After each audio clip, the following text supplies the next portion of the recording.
Well, coming up on today's show, there's currently thousands of Model 3s being loaded onto a boat in the US, and we don't know where it's heading, but we think it's going to be Europe. Volkswagen allows eGolf buyers to make their own cars, and it's the first day of my Tesla weekend.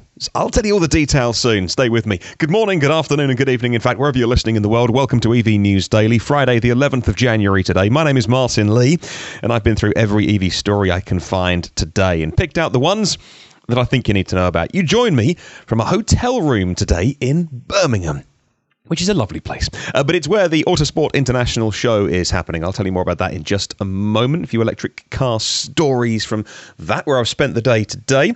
Thank you very much to myev.com for helping make this show. Myev.com is the world's first place built solely all about buying and selling and learning about EVs. Only in the USA for now. You're lucky enough to have that resource. Make the most of it.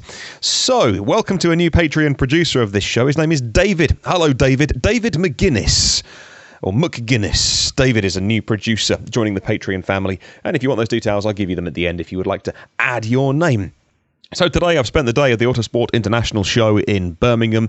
It's a 4-day event. The first 2 days are trade days. Saturday and Sunday are going to be the public days. So if you are around, and plenty of places can get to Birmingham pretty easily in the UK, then maybe head along if you've got a spare Saturday or a spare Sunday in the UK and you're listening to this in time. It's at the NEC in Birmingham. It runs the public days over the weekend. There's a ton of stuff to do here. If you like your motors, your cars, your racing particularly, then you're going to love the show here. There's the feature hall, which is where you're going to find the drivers, Carlos Sainz Jr. and Lando Norris, the new McLaren Formula One drivers, touring car champions like Colin Turkington and Gordon Shedden, Matt Neal here as well, Andrew Jordan, World Rallycross, going to be here launching their championship. There's an engineering hall, a technical area, the live area, by the way, which I didn't get to see today. They've actually got cars racing on the oval circuit. They're doing some racing indoors, a live action arena,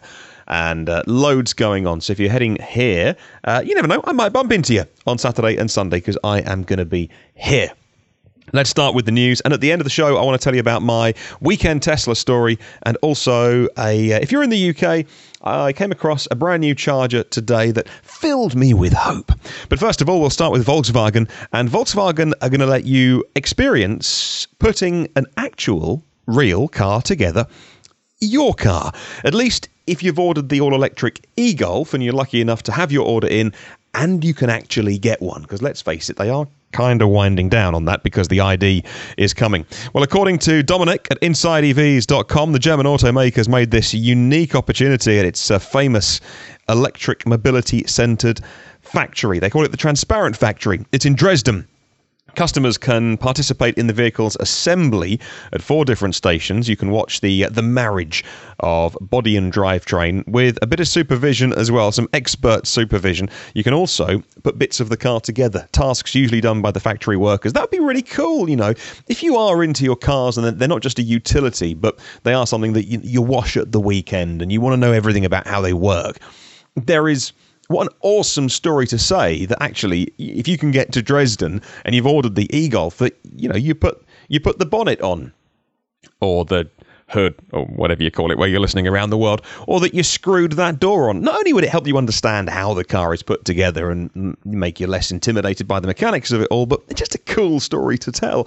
Now, they will relieve you of €390. That's about $450 for the privilege of doing it and had the experience. But what an experience that would be. I would love to do that. I'm neither buying an eGolf, but I think if I did want to buy one, probably couldn't get one anyway. But a very cool thing to do. Well, Formula E is this weekend, and if you're still listening to the podcast before Formula E has happened in Marrakesh, the drivers of the series are expecting the attack mode to produce more overtaking at the Marrakesh E-Prix because of the placement of the activation zone. According to Alex at motorsport.com, well, the Mario Kart-inspired system, he says, was used for the first time in Saudi Arabia, the very first race of the season. The activation zone at the Ad Diriyah track had to be moved after some criticism from the drivers. It was too close to the wall on the inside of a tight right-hander, so you really had to slow down to enter the activation zone. And then after that, you get a few minutes of extra power, but you lost so much time going into the activation zone, off the racing line. And, of course, the rules are that you have to do it, by the way. It's not optional, it's mandatory. Virgin Racing's Sam Bird reckons activating the system means drivers can put the higher power on offer to immediate use because of the zone being in a better place for Marrakesh. But maybe you've seen the race already. I'm super looking forward to how Formula E develops now that the second-generation cars are on the circuit. Final bit of news today. A massive number of Tesla Model 3 vehicles have been spotted, gathered by Tesla at a San Francisco port ahead of the overseas delivery, says Fred at Electric. The shipment looks to be mostly, if not entirely, actually, Model 3s. There's thousands of them. Well, this first collection of cars looks to be over 1,000 units. Well, the shipment is probably coming to Europe. They have been taking orders in China as well for reservation holders, so it could be heading to China, you never know. And if it is coming here to Europe, then they're not going to stop at 1,000 vehicles because the ship can hold way more. So maybe they're just putting them in batches on board. The ship would go into the port of Zeebrugge, by the way, which is in Belgium, and that port can handle 3,000 Model 3s a week, coming to Europe starting next month in February. Transit time from San Fran to Zeebrugge between 2 and 5 weeks. Now, I do have an app on my phone because I live by the beach, which sounds way fancier than actually it really is, but I live by the coast, so I have a shipping app on my phone because I'm enough of a loser to be able to want to sit near where I live and look out to sea and think, what's that boat? So I did buy a shipping app for my phone. And so if I type in the name of the boat, which is called Glovis Captain, weird name, Glovis, Glovis Captain, I can see that as the time of recording this podcast, it is still indeed in the Isla Creek Channel, which is San Francisco. It's closest to 3rd Street, if you know the area. And is that Interstate 280? Is that what you would call it? Pennsylvania Avenue is one nearby on the central waterfront. Anyway, I'm just zooming in and zooming out. The boat at the moment is still docked, so it hasn't left yet. Once it does, we should find out it's on my app. It should tell you where it's sailing to, and then we'll know. Then I'll tell you if you haven't already heard. So this weekend, then, heading a couple of hours from where I live to the Autosport International Show, like I say, which is in Birmingham. Trade day was today, but the public day's Saturday, Sunday.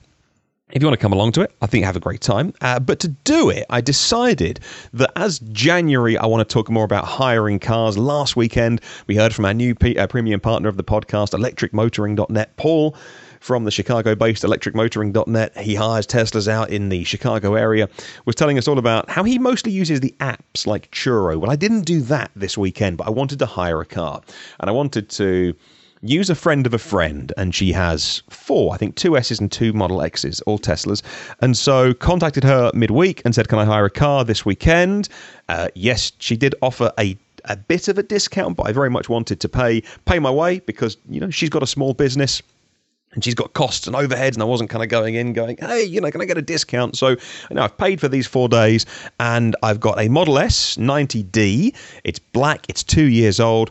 And I'll certainly be doing some more video than I normally do and actually updating you on the podcast. My day one impressions, well, I got the train to where they're based in Reigate. And I wanted to do that because I could have driven there. But I think a few people will get public transport to it. So I wanted to do the whole experience. Got the train. They are 30 seconds walk. I got off the train. I could see the Tesla in the car park. Beautiful, shiny. Got excited. Could see it already. The handover was about half an hour. The reason I'm talking about hiring electric cars is partly because I want to know, using these smaller Tesla hire companies, how it compares to or every time I've hired a car before, an Avis, a Hertz rent-a-car, and all those kind of things. And one of the differences was how long we spent walking around the car, just looking at it. Inevitable little stone chips and things after 2 years of being on the road, about 50,000 miles for this car it's done. So each one of those was carefully recorded, and normally when you hire a car, you sort of look around it a bit, but you sign on the dotted line and you take the cheap hire car that you got at the airport or something. So that was certainly one difference. And of course, the other difference was how long I could have spent with the lady who was handing it over. Her name's Sinkta. And it was not needed so much with me because she knew that I drive an EV and that I have this kind of interest, but I've never owned a Tesla. And so there were a couple of things that I wanted her just to run through. I know how it works, but just remind me how to activate autopilot. Just tell me how I change lanes when autopilot is engaged, autopilot 2 on this, and all those kind of things, and the nav as well. Just how do I use the nav? How do I get to? If I'm just want to quickly open the charge port, how do I do it? And so those things, right? The things that you would know if you were a Tesla owner. Day one impressions, just a fabulous experience so far. It was. This morning when I picked the car up, I drove about 10 minutes to the nearest motorway service station. Just stopped, got some brekkie, and just familiarised myself with all of those kind of deep menus and things like that. Then I went on for about another hour and 10 to the supercharger. Didn't need to supercharge. I had 150 miles left, and I was only going 100 miles today. But quickly plugged into the supercharger just to make sure that I've done that, for the very, very first time on my own. And obviously, all fantastic and a real experience. So far, the impressions of spending a weekend in a luxury car, 4 days in a Tesla Model S, it's something that, so far I'd recommend it to anybody. Yes, it's not the cheapest car hire that you can do, but it certainly opens your eyes to a car that maybe you wouldn't otherwise get to go and, play with unless you were getting an extended test drive from Tesla, say, or you had a friend or family member that was going to loan you the car, but, more than just having a quick taster session at something like Fully Charged Live this year, where hopefully you will be able to get into cars. That's going to be a big change for the second year of Fully Charged Live. So I'll update my observations for day 2, 3, and 4. I already know I'm going to be sad to hand it back. I was super cautious. I was like 50 miles an hour, 60 miles an hour for the first stint. Trucks coming past me. It was embarrassing. And then when I left after my supercharger stop and I needed to get up to speed, I did floor it more than I needed to. And, all-wheel drive, it just went from 20 to 70 in the blink of an eye. I mean, oh my goodness. And this is the 90D, by the way. So, again, just an incredible sensation of, wow, just in a real-life use case of I need to get up to motorway speeds quickly. It just felt so safe, so planted. I could feel all four wheels because it was a slippery road and it was a straight but an on-ramp, and it was reassuring to feel safe, but boy, was that quick. So observations of hiring a Tesla, maybe something you'd like to do or consider, will be coming on days 2, 3, and 4. So I stopped at Oxford, by the way, and I stopped at Oxford because that is the first location of the new breed of rapid chargers here in the UK from Ecotricity. Now, they have the contract, the exclusive monopoly on the motorway service stations, great locations, and they've had their problems because some of the gear is quite old now. So I saw the first one they've put in now. In the week before Christmas, I saw them tweeting about this, and I'm a couple of hours away from Oxford, so I'm not just going to drive there to go and see it, but I knew I was passing today. So once the Tesla was plugged in, I went to go see that. A Leaf, a 4... No, it wasn't a new one. It was either a 24 or a 30. The original shape Leaf was plugged in on the CHAdeMO, 50 kilowatt CHAdeMO, 50 kilowatt on CCS, and untethered AC on these new ones as well. So only one unit, and it was still looking nice and new and shiny and box fresh. Actually, there was a bit of bird poop down one side, but anyway, the screen was a big, nice, big colour screen. I've seen these chargers before. They have them in Scotland, they have them in Europe, and I've totally forgotten now who makes them, but not the company that made the old ones. So that was also useful to see as well, and hopefully many, many more of those we're going to see from Ecotricity on the motorway network here in the UK. Thank you for listening today. It's been a bit of a shorter news one and a bit more about why I'm on my travels and talking to you from a hotel room, which, by the way, I'm in a hotel with somebody else called Martyn Lee, because before I hit record, I thought I'll just jump in the shower. And I thought, actually, no, I'll record the podcast first and then I'll freshen up later. And he just walked in. So he'd turned up to check in and obviously said his name is Martyn Lee. And they'd given him a key to my room. Boy, was I glad that I wasn't in the shower when he walked in. We were both suitably embarrassed because clearly, he just came barreling into the room and I was like, hi. Hi. Anyway, luckily, disaster averted. I was fully clothed and behaving myself, as I always do in hotel rooms. So thank you very much for listening today. If you want to join in with Question of the Week, you've got a day to get it in. We'll do that on Sunday. Question this week is, thanks to myev.com, if a fossil driver who knows that you are into EVs because you listen to the podcast and watch videos, or maybe you drive an EV. If a fossil car owner says to you, what's the one thing I should know about electric cars? What do you tell them? Well, you can email me, hello@evnewsdaily.com. You can leave a comment online on the YouTube or Facebook or even myev.com. Thank you to the 158 patrons of the show whose generosity means I get to make this. Thank you to Phil Roberts from Electric Future, our premium partner, electricmotoring.net for Tesla hire in Chicago, and Brad Crosby as well. Thank you, Brad. If you'd like to download any of the previous 353 episodes, they're online for free, where you get your usual podcasts from. If you hit subscribe, and on the YouTube video, we put this audio on YouTube, hit subscribe, you get it first and free and automatically. In the meantime, catch up on the socials so you can see my videos I've been making from the show that I've been at today. You can check me out on Twitter, LinkedIn and Facebook. Search EV News Daily. In the meantime, do have a wonderful day, and I'll catch you tomorrow.